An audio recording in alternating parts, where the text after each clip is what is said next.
Bali ditunjuk menjadi tuan rumah konferensi bertaraf International Annual Meeting World Bank dan IMF yang berlangsung Oktober 2018 di Nusa Dua. Konferensi tersebut rencananya dihadiri 189 negara anggota dengan sekitar 15.000 partisipan.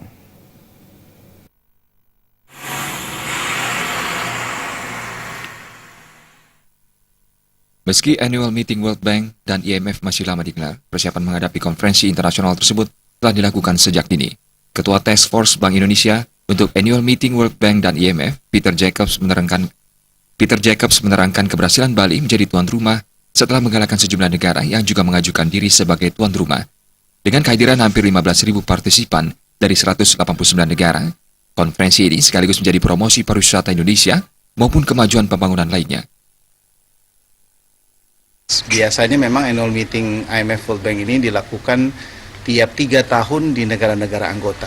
Dan kali ini memang Indonesia terpilih lebih karena kita sudah menunjukkan bahwa secara ekonomi sudah semakin baik dan secara infrastruktur yang dibutuhkan untuk melakukan suatu annual meeting yang besar ini sudah tersedia. Jadi Bali menjadi tempat yang tepat, khususnya di area Nusa Dua, itu akan menjadi pusat dari annual meeting.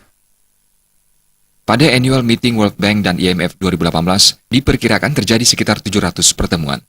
Sejumlah isu sentral yang menjadi bahasan utama konferensi tersebut, diantaranya perencanaan pembangunan negara ketiga dan upaya mendorong inklusi finansial di masyarakat.